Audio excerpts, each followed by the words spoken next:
respectful. So just know that we'll have others join in. But again, Donna, I appreciate your time. I appreciate what you bring.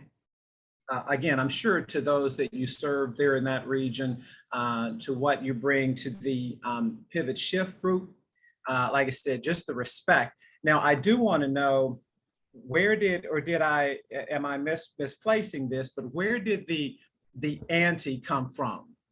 Oh, so, that's interesting. So it came from the group, and I love it. I so appreciate it. So, we know, a few of us know that in certain cultures, the Black culture being one of them, the acronym, the preface of auntie is a sign of respect. It's a sign of honor. And some of the younger girls, some of the younger ladies started calling me Auntie Donna, and it just made my heart very full to think that maybe someone else thinks that what I'm sharing with them would be of value. And it's kind of caught on. Some people understand it and some people don't, and both are fine. I thought that's where it was simply out of respect, but I just wanted to make sure. And again, I think that folks will appreciate that, because I 100% agree. And you and I both know sometimes we have auntie or uncle who truly are not blood, but they're family nonetheless. Absolutely, completely. Yes. Yeah. And that nobody would ever call somebody older, by their first name. Absolutely. You need to put Miss in front of it, or if you're really close, it's the auntie. That's right. Yeah. Wow. Yeah. Well, thank you again. We appreciate the time. And the idea around this is just whatever's on your heart, you can talk about whatever, right? You might have gotten, Christina might have sent, because we've done like 45 or 46 of these now. And, and the topics have been varied. So it's yours. And just share with us what you will. Yeah, well, thank you so much. First of all, the invitation to be here and to speak I'm very grateful. My one thing that I want to be in this world is of help to someone else, to be of some sort of impact. Let my journey make it a little bit easier for somebody else is kind of how I like to go through life. And, as you get a few years on you, you think you might have something you want to give back, and that's great. And yet constantly learning all the time. I prepared a couple of things. Yes, Christina did send me some of the old videos, and I did watch them. And when someone says to me, well, the floor is yours, go ahead.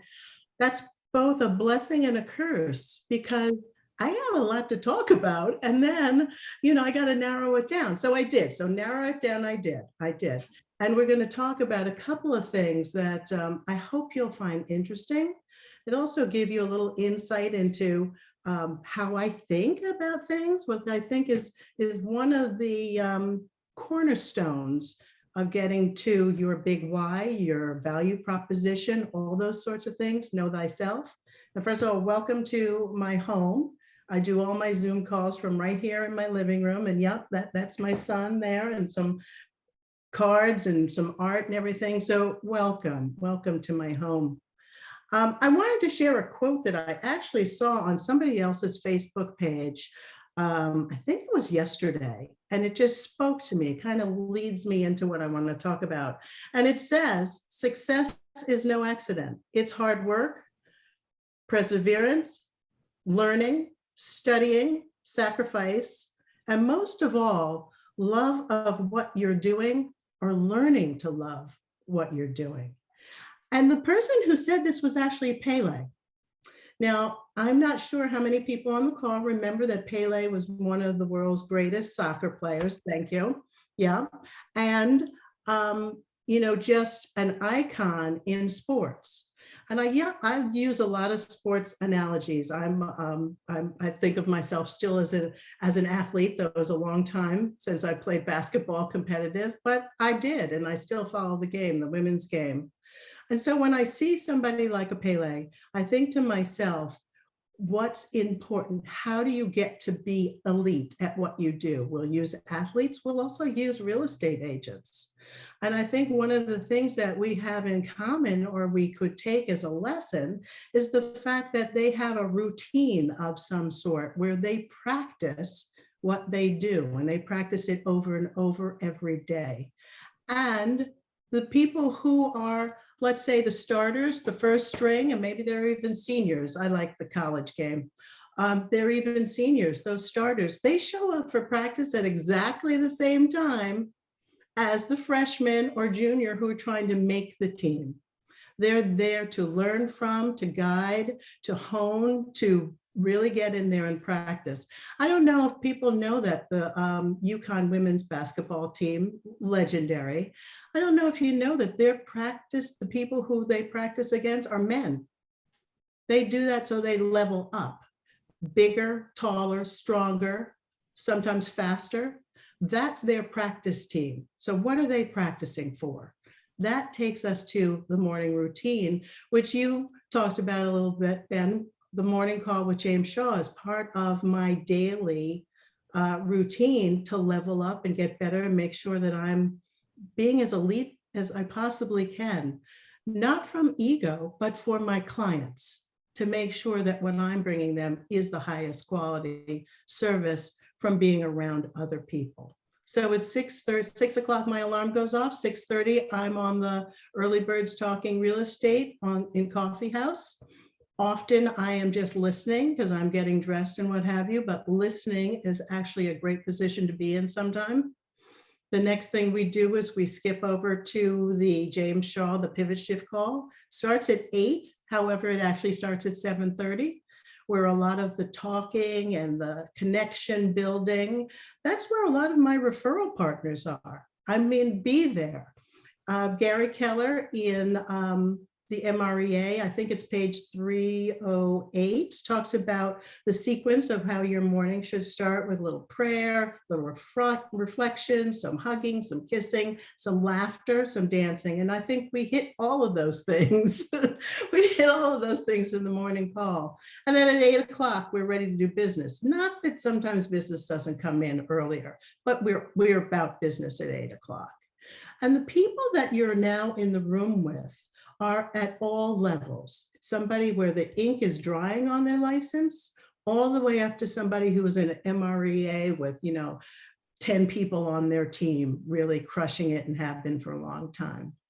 We read a book that I'm in lots of groups because I can't surround myself with enough people who are giving me good ideas. I can't, it just doesn't happen. And I'm in a group where we had an author, her name is Lexi Pappas, and she wrote a book called Bravey. If you haven't read it, Bravey is a great book. She is an elite runner. That's what she does as a living. She is an elite runner. And she shared with us the idea of the rule of thirds. And so when you're in groups and it's a various levels of experience and talent and time on the task, the rule of thirds is how, well, I've translated it into this. You know what they say, don't be the smartest person in the room. If you are, you need a different room. Well, that is true. But here's the thing, here's the rule of thirds with hanging around with groups of people who have great ideas. The rule of thirds is at some point you're the lead, at some point you are the middle. And Lexi shared with us, sometimes you get lapped. And getting lapped means that the entire field goes past you before you make one circuit. It's not a great feeling. Let me tell you, I've run track. It's not fun to be lapped. And yet sometimes you do get lapped. And there's learning to be taken from that.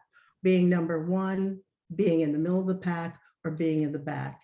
I think you might learn even more from being in the back than being at the front, because you have to dig in and figure out, where do I need to improve, right? Right. Okay. All right.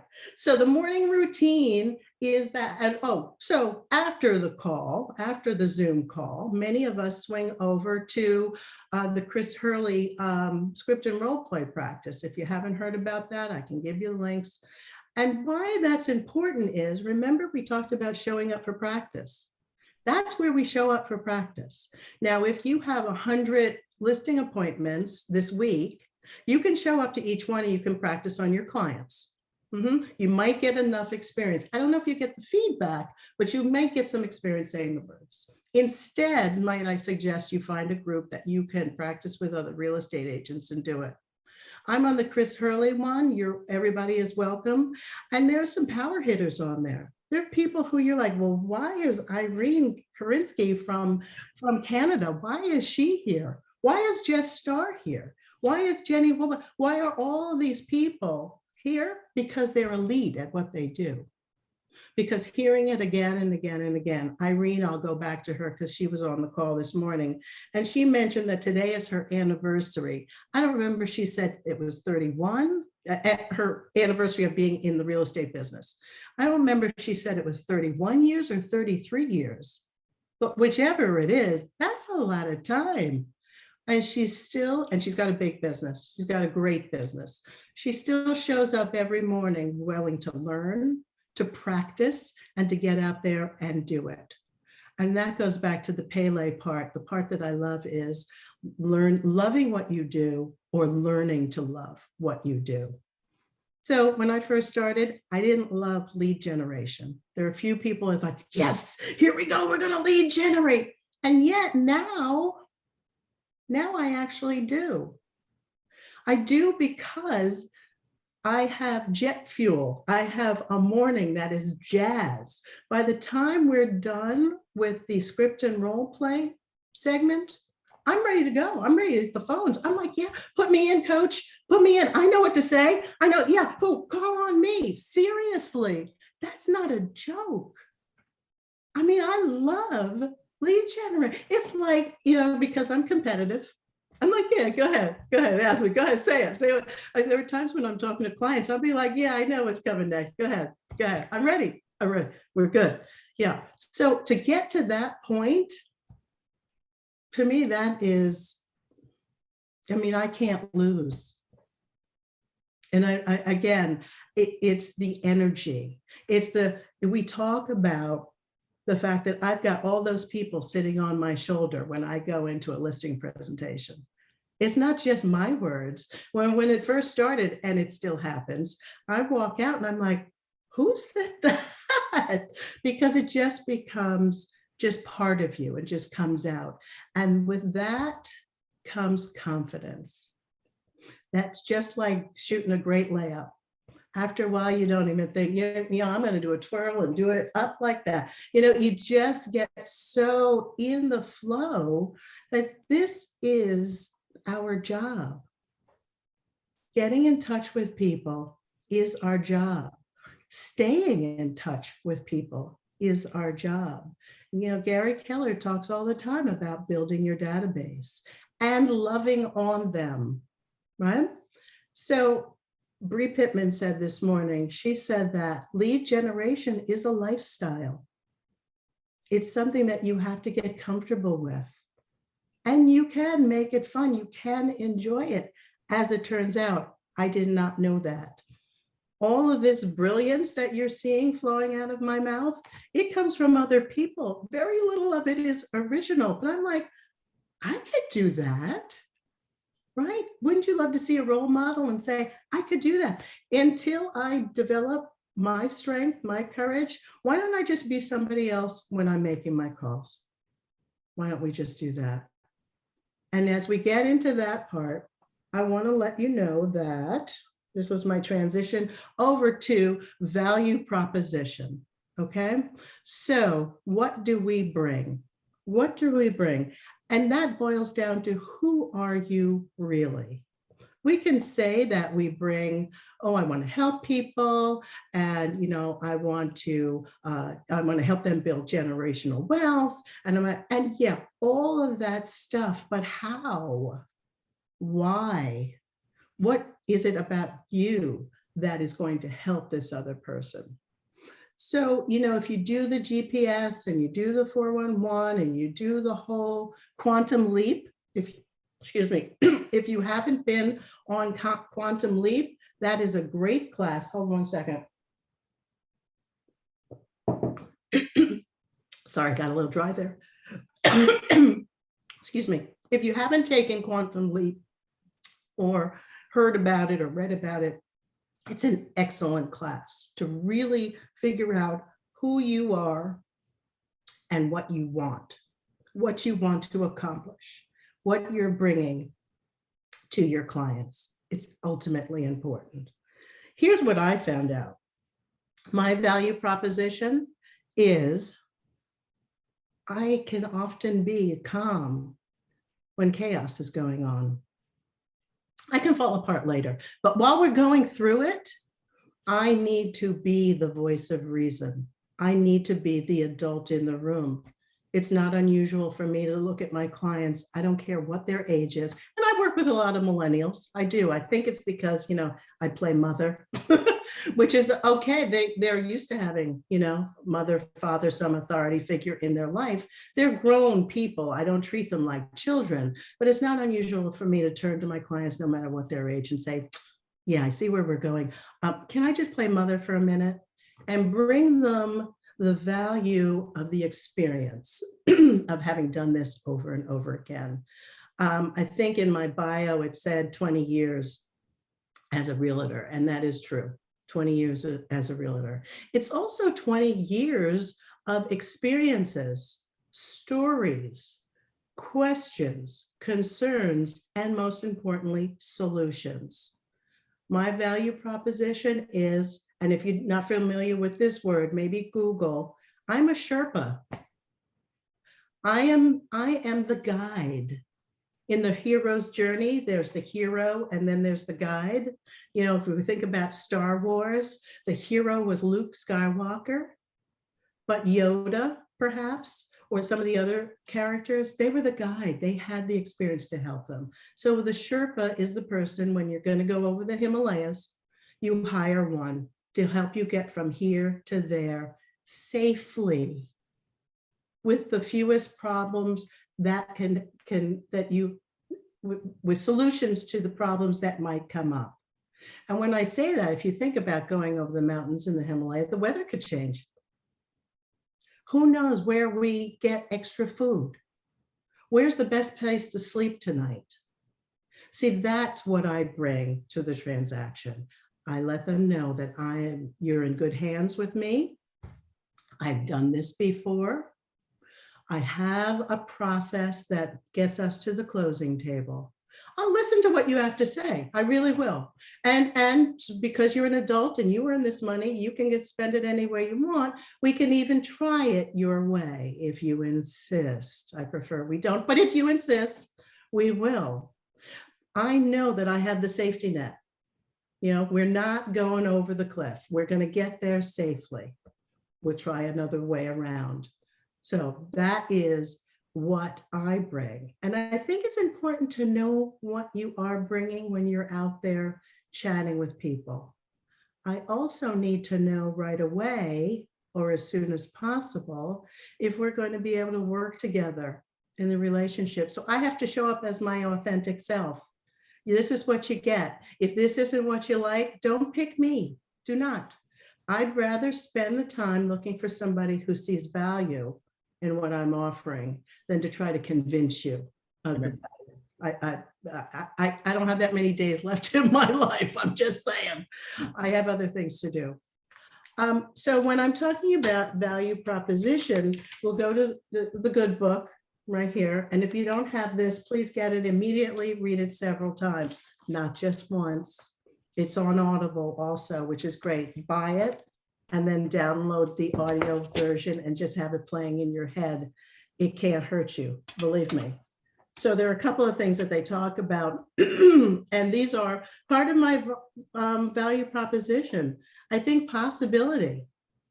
I think that anything is possible, and then I act as though it's impossible to fail. These are Gary's words, not mine, but I've started to own them truly. That is kind of the way I think about things. I think without fear. I mean, we will find the solution. Nobody's going to die because of a real estate transaction. What's the worst that could happen? What, they fire me or I fire them? We lose the transaction. There's another one. I know that if they've bought into me, these are clients, if they bought into me, we'll eventually buy or sell the house. But this is what you have to buy first and think that there's value there.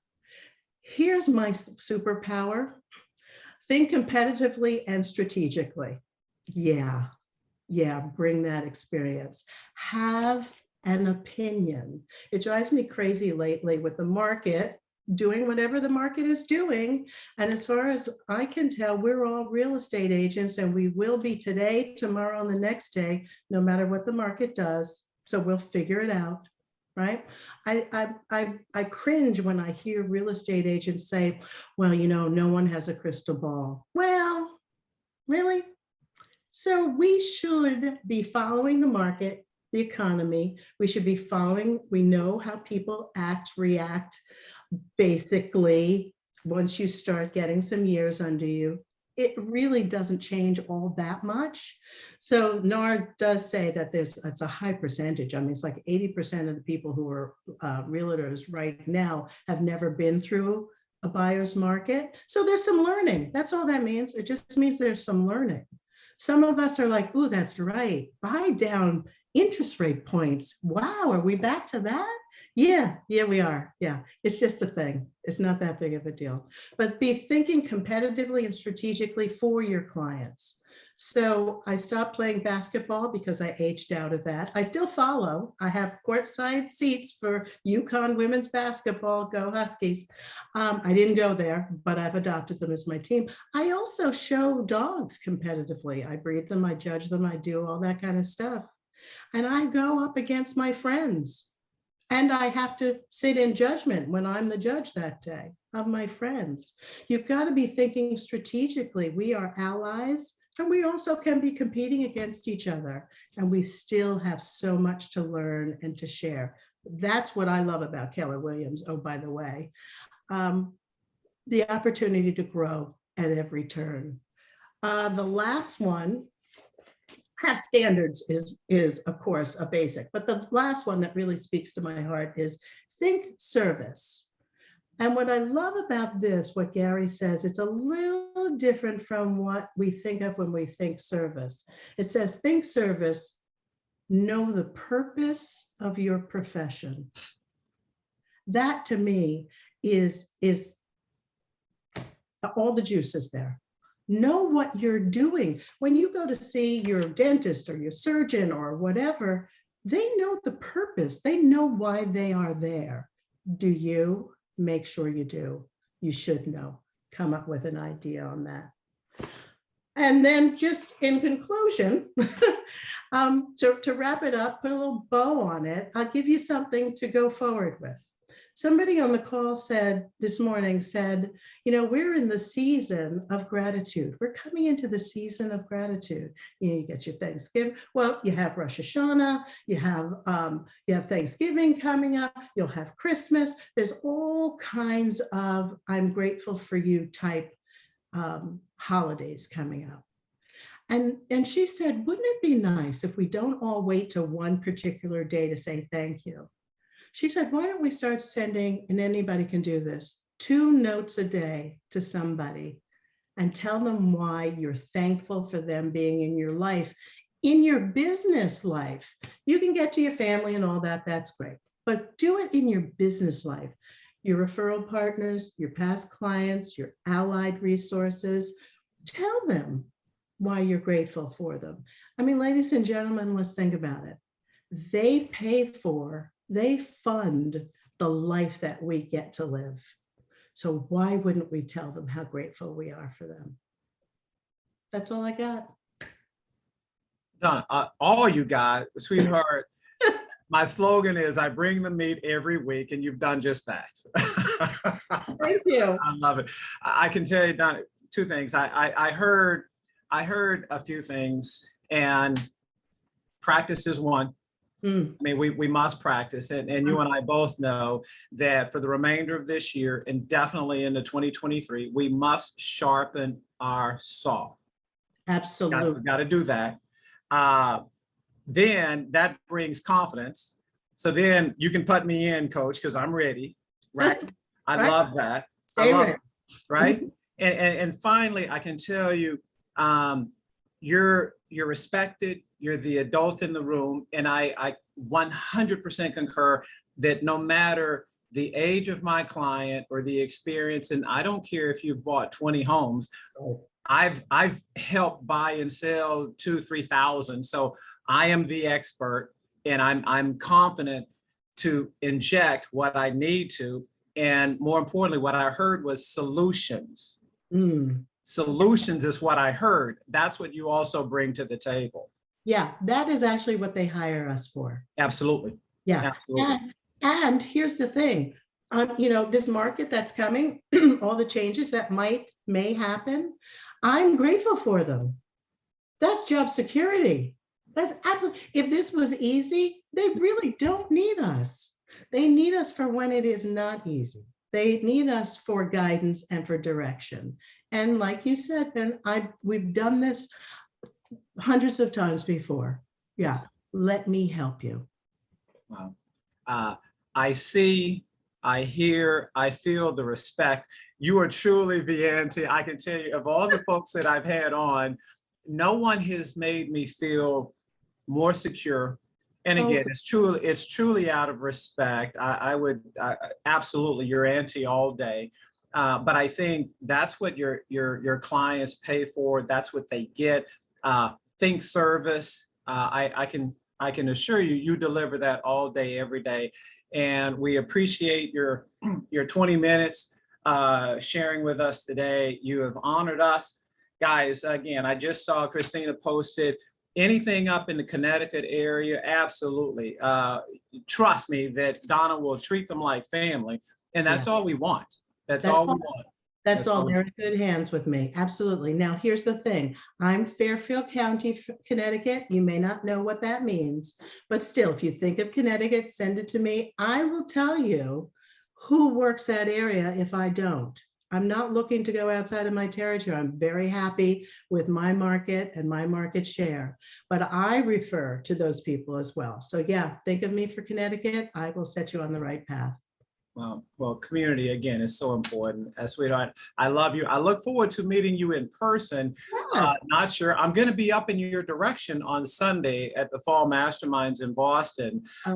But if not, maybe it's family reunion, maybe it's Quantum Leap somewhere. I've taken it once or twice. Last thing, I know you've taken Bold maybe 9 or 10 times. I'm about to embark on, I think, number 14 physically, like number 16 or 17 virtually or online.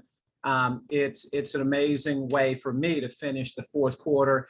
I think I've offered it to 1 or 2 people on this call. I will challenge you to accept it because it'll help change your business. It'll help change your fourth quarter and propel you with momentum into the first quarter. So that's my one plug for it. It's the reason why I've taken it so many times is because it helps me. So do it. Right. All right, guys, let's go out and make it a great day and be truly a service to someone because there are tons who need our help today. And I think there is the challenge is to go find who it is, right? Yeah. So I will see you next week. I appreciate your time and we'll see you. Thanks, Don. I appreciate you.